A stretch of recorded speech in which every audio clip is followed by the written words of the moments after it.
相亲的女生让我捐腰子娶她。 제 팬 한 분이 직접 겪은 일을 제보해 주셨어요. 제가 대신 읽어드릴게요. 그는 소개팅한 여자와 곧 약혼을 앞두고 있었대요. 그런데 여자 쪽에서 요구한 예단금이 무려 50만 위안이었답니다. 그가 말했죠. 우리 집은 그렇게 많은 돈을 마련할 수 없어요.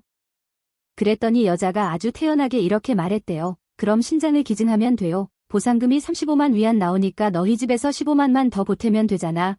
예단금을 이렇게 맞춰서 내는 경우도 있나요?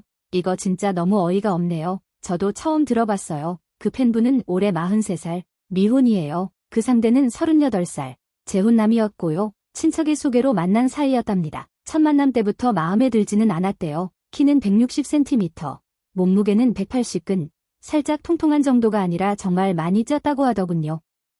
첫 만남은 뷔페에서 했는데 그 남자분이 정말 엄청나게 먹었대요. 고기만 216접시, 새우 63접시, 주변 사람들이 다 쳐다볼 정도였대요. 식당 사장님은 그들 테이블 앞에서 속이 탑니다. 타봐요. 그녀는 말했어요. 그때 너무 창피해서 땅이라도 있으면 그냥 파고 들어가고 싶었어요. 원래 식사 끝나고 집에 가려 했는데 그가 말했대요. 집까지 좀 데려다 줄래요? 그래서 그냥 갔답니다. 온 김에 뭐 하면서요. 그리고 결국 그날 관계를 맺게 되었어요. 그 이후로 둘은 연애를 이어갔지만 남자의 식탐은 여전했대요. 그래도 그건 참을 수 있었답니다. 며칠 전 양가에서 약혼 이야기를 꺼냈는데 남자 쪽에서 예단금 50만 위안 의료구했대요. 그녀가 말했죠. 그건 너무 많아요. 우리 집은 감당 못해요. 그랬더니 남자가 이렇게 말했다네요. 그럼 신장 기증하면 되잖아. 35만 위안 받을 수 있어. 나머지 15만만 내 집이 내면 되지. 심지어 신장 기증한 내 이미지까지 보내줬다는 겁니다. 그녀는 이해할 수가 없었어요. 왜 내가 신장을 팔아야 하죠? 그렇게 묻자 남자는 이렇게 대답했답니다.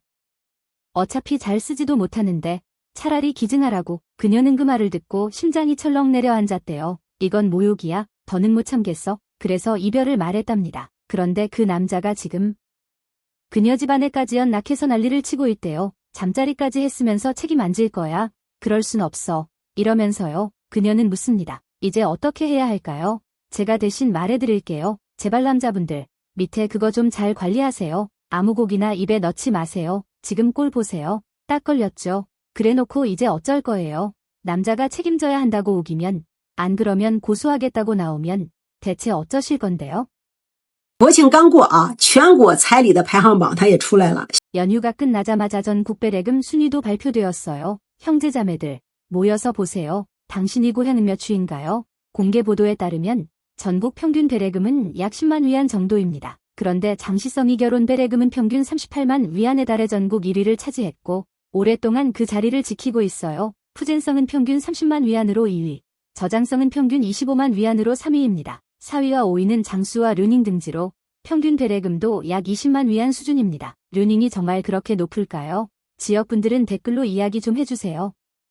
한편 한 줄기 맑은 물처럼 별표 후베이 별표가 있어요. 전국이 후베이의 배례금 풍습을 본받아야 합니다. 후베이는 겉으로는 배례금을 받지만 신부 측은 반드시 되돌려주는 예물을 하며 그 되돌림 예물은 배례금보다 더 클 때도 많습니다. 당지 조상, 장모님이 심지어 집도 마련해주고요. 더 중요한 건 후베이의 부모님들은 배례금을 절대로 자녀 양육비처럼 쓰지 않아요. 신부 측이 받은 배례금은 한 푼도 남기지 않고 신혼부부를 도우려 쓰이죠. 이 풍습은 바로 앞서 상차례 가지고 딸을 놓고 싸운 그 아버지와는 하늘과 땅의 차이입니다. 또한 배례금이 가장 낮은 곳은 별표 티베트 별표로 평균 1만 위안밖에 안 됩니다. 홍콩과 마카오 특별행정구의 평균 배례금은 2만 위안 정도고요. 후난, 하이난은 5만 위안, 윈난은 6만 위안, 칭하이는 7만 위안, 닝샤는 8만 위안입니다. 베이징과 대만성의 평균은 각각 3만 위안입니다. 이 지역들의 배례금 수준은 전국 평균을 밑돌아요. 또한 일부 지역에서는 국지적으로 배례금이 매우 높습니다. 예를 들어 허난성의 저우커우 지역엔 저우커우 조약이라는 말이 있고 산둥의 허저 지역은 5번에 9만 9천 위안, 이동도 없다 이런 식으로요. 제 고향 쪽도 배례금이 20만 위안대는 되고요. 그건 배례금만 놓고 한 얘기고 다른 비용은 포함 안 했습니다. 자, 여러분 고향 배례금이 얼마인지 얼른 알아보세요.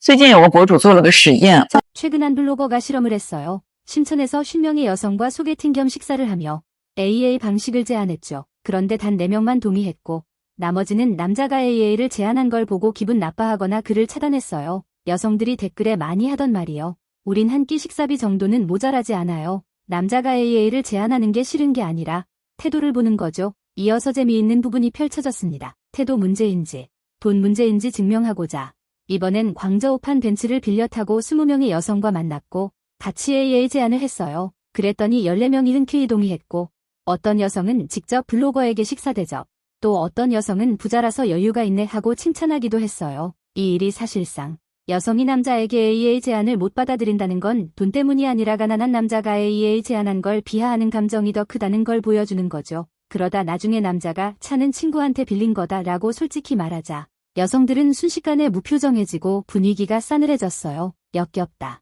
사기꾼 같다. 경찰 부르겠다. 까지 하는 사람도 있었고 나머지 대부분은 그냥 돌아갔죠. 오직 한 명만 남았는데 그 여성은 아마 실험 중인가 보다 하고 남았어요. 이게 끝이 아닙니다. 블로거는 이번엔 조건이 평범한 심천지역 여성 1명과 함께 했어요.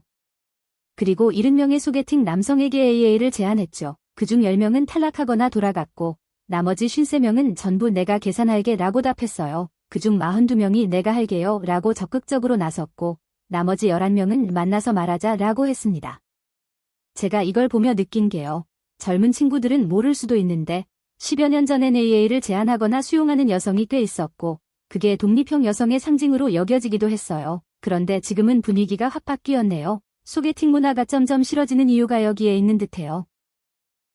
我36了还没结婚. 저는 올해 36살. 아직 결혼을 못했어요. 입으론 운명 따라라고 하지만 속으론 누구보다 초조하죠. 국경절 연휴 동안 가족 모임이 있을 때마다 어른들은 꼭 물어봐요. 남자친구 있어? 언제 결혼할 거야? 왜 아직도 안 했어? 사실 정말 결혼 안 하는 게 아니라 대충 살고 싶지 않은 거예요. 그런데 나이가 들수록 만날 수 있는 사람은 점점 줄고 그럴 때면 정말 막막하죠. 정말 이 생에 영영 혼자 남는 걸까요? 你不干红娘，你真见不到那么多臭不要脸的人啊！ 당신이 중매인이 아니라면 정말 많은 뻔뻔한 사람들을 못 보죠. 진짜 열받아서 미칠 뻔했어요. 지난달엔 어떤 여자가 저한테 상대를 소개해 달라고 왔어요. 그녀는 외지 사람이고 부모님은 농사짓는 분들이고 집엔 동생도 하나 있고요. 그녀가 제게 말하길 좋은 조건의 남자를 찾고 싶다고 했어요. 그래서 제가 한 명 소개했죠. 그 남자는 1998년생이고 부모님이 배운항업을 하시더라고요. 조건 괜찮았고 두 사람 만난 지 얼마 안 돼 서로 마음이 맞았어요. 그러고 나서 그녀가 저를 찾아와서 말했죠. 베베 언니, 저랑 남자 쪽하고 베레금, 상금 문제 좀 조율해주세요. 그래서 저는 좋다고 먼저 그녀의 요구부터 듣자고 했어요. 그녀는 그쪽 지역 베레금이 28만 8천 위안이라는 거예요. 제가 들으면서 속으로 이거 미쳤나 했죠. 우리 쪽에선 보통 6에서 10만 위안이 상식인데. 결국 제가 중재해서 12.8만 위안으로 낮추게 했고 이 정도면 낮진 않지. 이렇게 말했어요. 남자는 처음엔 반대했지만 제가 여러 논리랑 인간관계 설득하니까 결국 동의하더라고요. 다음엔 집 문제였어요. 남자 쪽 집은 구도심 쪽에 있는데 여자 쪽은 새 아파트 원하는데 위치 괜찮은데요. 저까지 나서서 설명하고 조율하고 남자가 결국 동의해줬어요. 그리고 그녀가 또 말했죠. 저 차가 없어서 나중에 결혼하면 꼭 차 하나 있어야 해요. 그래서 제가 중재해서 10만 위안 정도 차 괜찮겠냐고 말했어요. 나는 이게 많이 양보한 거라 생각했는데 그녀가 또 그런 가격으론 문 밖도 못 나간다 라더라고요. 저 진짜 멘탈 깨졌죠. 그래서 물었어요. 그럼 얼마나 비싼 걸 사기로 하는데 그녀가 말하길 최근에 보고 마음에 든 게 52만 위안짜리 샤오미 얼트러예요. 저 진짜 경악했죠. 52만 위안? 왜 예쁘다는 이유로 저도 똑같이 말했어요. 그럼 포르쉐, 람보르기니는 왜 안 사? 정말 짜증이 날 정도였어요. 어떤 사람들에겐 결혼이 약탈행위 같아요. 저 같은 중매인이 정상 절차로 중재해주면 괜찮지만 당사자가 직접 나서면 잡혀간다는 말까지 나오고 이런 여자들을 이제 더 이상 소개해달라고 하지 마세요. 정말 견딜 수 없어요. 如果结婚意味着掏空全家积蓄30年为房贷做牛做马， 결혼이 가족의 30년치 저축을 몽땅 비우고 평생 대출 노예가 되는 일이라면 심지어 2년 뒤 이혼해서 빈손으로 쫓겨나는 거래라면 그런 장사를 당신은 감히 하겠는가? 이게 과장이라고? 절대 아니다. 요즘 남자들이 결혼이라는 지옥 관문을 통과하려면 진짜 목숨 걸어야 한다. 며칠 전 뉴스 하나가 사람들을 폭소하게 만들었다. 장소는 장수성 난퉁. 한 청년이 여자 쪽에서 요구한 별표 38만 위안, 약 7천만 원. 별표의 결혼지참금을 맞추려고 별표 25만 위안, 약 4,700만 원. 별표를 대출받았다. 그런데 신혼 첫날 밤 여자 쪽이 이 사실을 알자마자 폭발했다. 뭐 대출받았다고? 이혼이야. 결혼한 지 단 7일 만에 이혼 소송장을 남자 얼굴에 던졌다.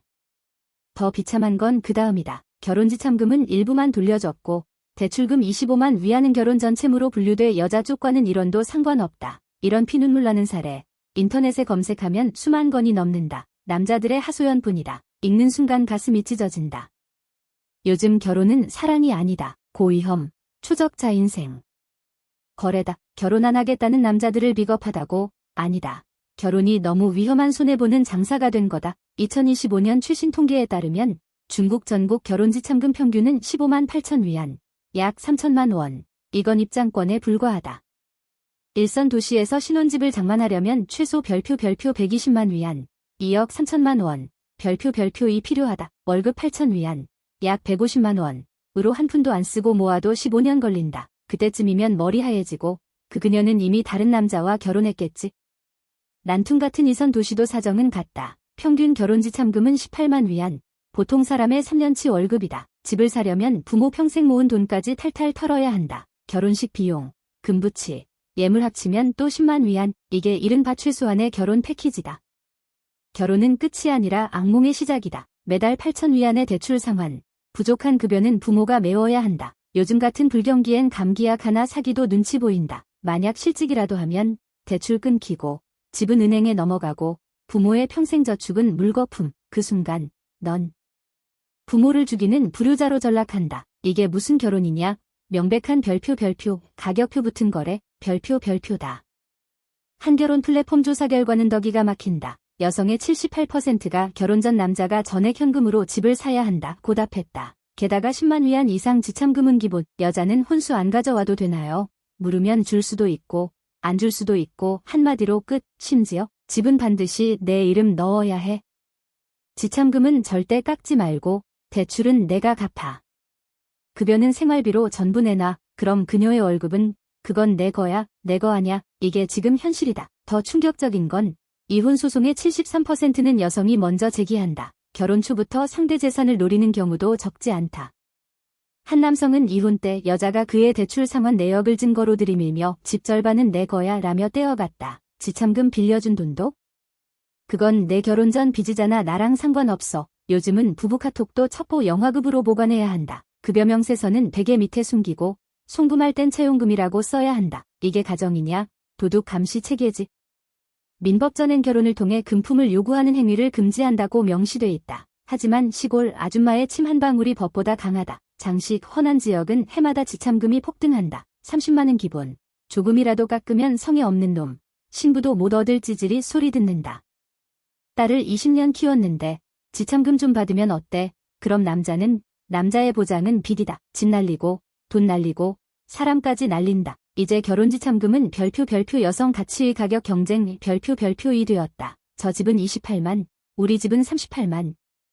누가 더 비싼 딸을 팔았는지 경쟁하는 꼴이다. 남자가 돈 없으면 무능, 여자가 적게 요구하면 같이 떨어지는 여자. 이런 풍습이 결혼을 완전한 매매 시장으로 만들었다. 이혼의 대가는 더 잔혹하다. 2025년 1분기 중국 이혼율은 45%까지 치솟았다.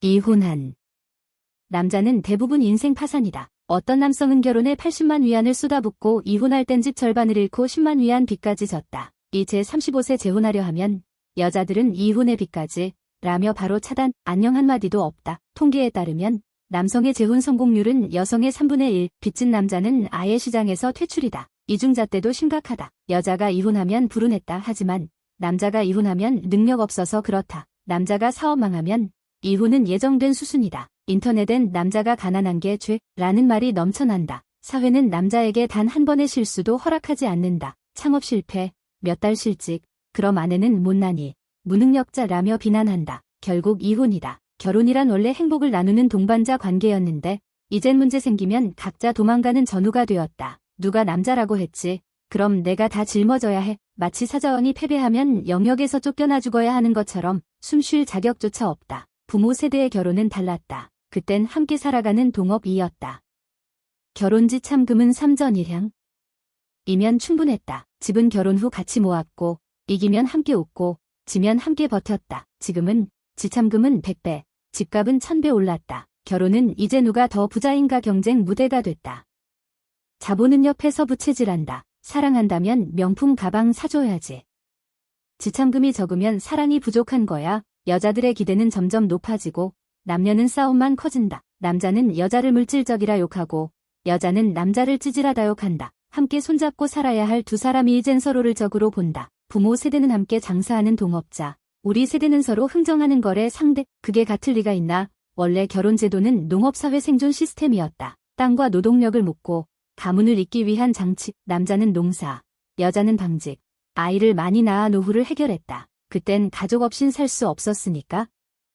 하지만 지금은 세상이 완전히 바뀌었다. 산업화, 도시화, 여성의 경제적 독립. 이젠 가족 없이도 혼자 살 수 있고 노후는 연금이, 질병은 보험이 해결한다. 결혼이 생존 기능은 사라졌다. 그런데 결혼제도는 여전히 구시대 방식이다. 고장난 컴퓨터에 최신 프로그램을 깔아본들 돌아가겠나? 이젠 핵심 기능이 완전히 망가진 시스템이다. 지참금, 성역할, 경제 불평등만 남았다. 그래서 요즘 젊은 세대가 비혼을 택하는 건 결국 이 낡은 제도에 대한 별표, 행동으로 하는 투표, 별표다. 남자들을 겁쟁이라 욕하지 마라. 이건 사회구조가 남자 머리 위로 떨어진 돌덩이다. 전통적 성역할과 현대적 평등의식이 정면 충돌했다. 농경시대의 남외 연애는 이미 무너졌지만 남자에게만 남은 의무, 집, 지참금, 대출은 여전하다. 이건 남성만 희생하는 기형구조다. 남자가 왜 의무는 내 몫인데 권리는 반반이냐고 말하면 세상은 침묵한다. 높은 집값, 높은 지참금, 결국 자본주의가 만든 별표 시스템, 흡혈 시스템, 별표이다. 일선 도시의 아파트 한 채가 평범한 사람의 30년치 인생을 삼킨다. 이런 인생 전부걸기식 결혼, 남자들이 나는 지참금 노예, 대출 도구라 느끼는 게 당연하다. 결혼 안 하는 게 마지막 자존심일 뿐이다. 예전에 집단주의는 사라지고 이제는 개인주의 시대다. 결혼은 더 이상 가족의 의무가 아니다. 이제 젊은이들은 묻는다. 내 인생이 행복한가? 부모 세대는 가족을 위해 참고 살았다. 하지만 지금의 남자들은 계산한다. 왜? 남의 기대 때문에 내 인생을 망쳐야 하지. 이건 결혼하라고 강요한다고 해결될 문제가 아니다. 증기기관 시대의 마찰을 고집하는 꼴이다. 이젠 개인 독립의 시대다. 결혼제도도 바뀌어야 한다. 불필요한 물질적 족쇄를 풀고 진짜 감정의 계약으로 돌아가야 한다. 하고 싶으면 하고 싫으면 안 하는 선택의 자유로. 그렇지 않으면 더 많은 남자들이 이렇게 말할 것이다. 이 결혼 누가 하고 싶으면 하라고 해라. 난 패스다. 요즘 중국 남녀 사이에서 벌어지는 일들 보면 진짜 한숨만 나와요. 결혼은 사랑으로 하는 거라던 그 말. 이제는 그냥 옛날 동화 속 이야기 같아요. 요즘은 사랑보다 돈이 먼저고 마음보다 계산기가 먼저 돌아가요. 얼마 전엔 이런 얘기도 들었어요.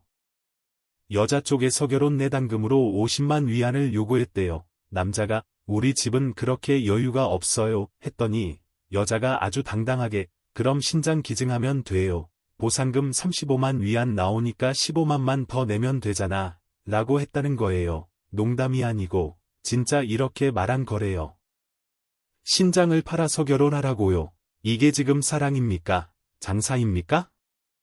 이런 얘기 들으면 남자들 입장에선 결혼이 무슨 인생 도박 같겠죠. 잘못하면 한순간에 인생이 통째로 털려요. 집, 차, 예단금까지 다 남자가 부담해야 한다는 게 아직도 당연한 문화로 남아있고요. 요즘은 심지어 여자 쪽에서 결혼은 남자가 능력 보여주는 무대, 라면서 돈 없으면 아예 시작도 못하게 막아요. 사랑은 뒤로 밀려나고 남자의 통장 잔고가 우선이에요. 전국 평균 예단금이 10만 위안이라는데 장시성은 38만 위안, 푸제는 30만, 저장은 25만. 진짜 말이 됩니까? 결혼 하나 하려면 남자 쪽 집안이 몇 년치 피땀 흘린 돈을 다 털어야 해요. 그 돈이 다 어디로 가는지도 참 아이러니해요. 어떤 집은 딸 결혼시켜받은 예단금을 또 딸이 집을 샀거나 사치품 사는데 쓰기도 해요. 결국 결혼은 돈의 흐름으로만 남는 거죠. 한편으론 또 이런 실험도 있었대요. 한 남자가 심천에서 50명의 여성과 소개팅을 하며 우리 반반 내요 라고 제안했대요. 그랬더니 4명만 좋다고 했고 나머지는 다 화내거나 차단해버렸어요. 그런데 재미있는 건 그 남자가 벤츠 빌려 타고 나가서 똑같이 AA 하자 했을 땐 14명이 오히려 좋아요 하면서 대접까지 했다는 거예요. 결국 돈 문제라기보다 가난한 남자가 AA 하자고 하면 기분 나쁘다는 거죠. 남자 가부자처럼 보이면 같은 말도 다르게 들리고요. 요즘 여성들 중엔 이런 사람들도 있어요. 우린 밥값이 아까워서가 아니라 태도가 문제야. 근데 솔직히 말해서 그 말 속에도 돈 냄새가 나요. 태도, 매너, 능력. 이 모든 게 결국 돈으로 평가되잖아요. 진심, 성실함, 사람 됨됨이 같은 건 이제 점점 중요하지 않은 시대가 되어가고 있어요. 남자들은 말해요. 결혼이 이렇게 무서운 거래가 되어버릴 줄은 몰랐다. 예단금, 혼수, 집값, 명품. 여자들이 요구하는 조건을 맞추려면 평생을 일해도 모자라요. 그리고 그 많은 돈을 쏟아붓고 결혼해도 몇 년 안 돼 이혼하면 남는 게 아무것도 없어요.